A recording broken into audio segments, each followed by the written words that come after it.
ตอนนี้เฮาก็อยู่วัดแดนสวรรค์เนาะวัดภูลามแดนสวรรค์อยู่ทางชายแดนเวียดนามตอนนี้กำลังฮอดวัดแดนสวรรค์ขึ้นมาเที่ยวพระใหญ่อยู่มุมสูงเนาะ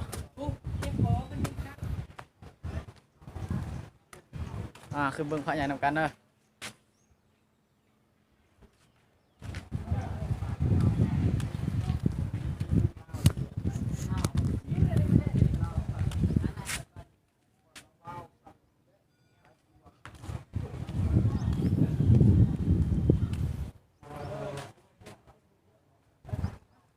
ขึ้นมา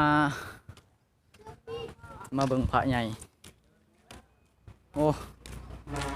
สูงใหญ่ขนาด ไปอยากมาเที่ยวมาเบิ่งมาชมก็ได้เด้ออยู่ที่วัดภูลาม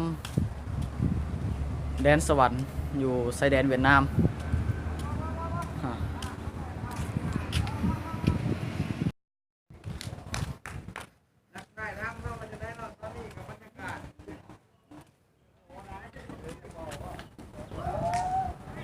บรรยากาศอยู่นี่ก็ผมเย็นดีอุดมสมบูรณ์พระใหญ่นี่ก็เป็นทีมงานของมานำกัน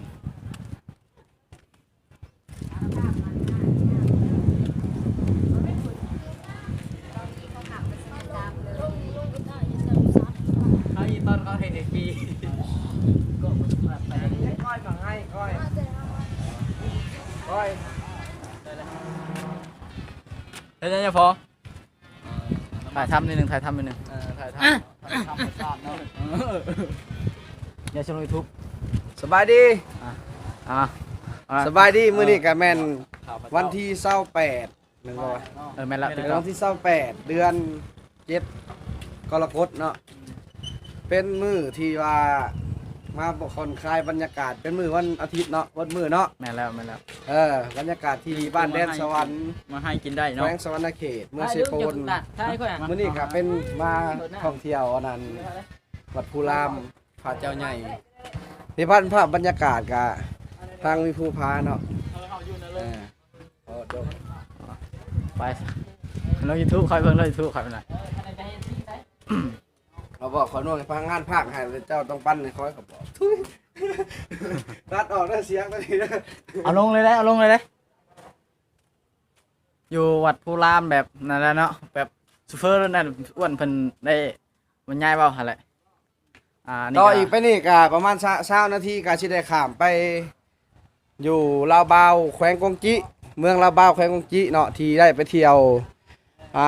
ประวัติศาสตร์ของการหบสู่ตะกี้แห่งสปปลาวกับเวียดนามที่ได้ต่อต้านกบฏ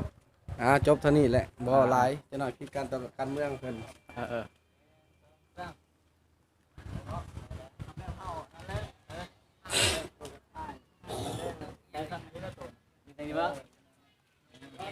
ยิ่งใหญ่อลังการ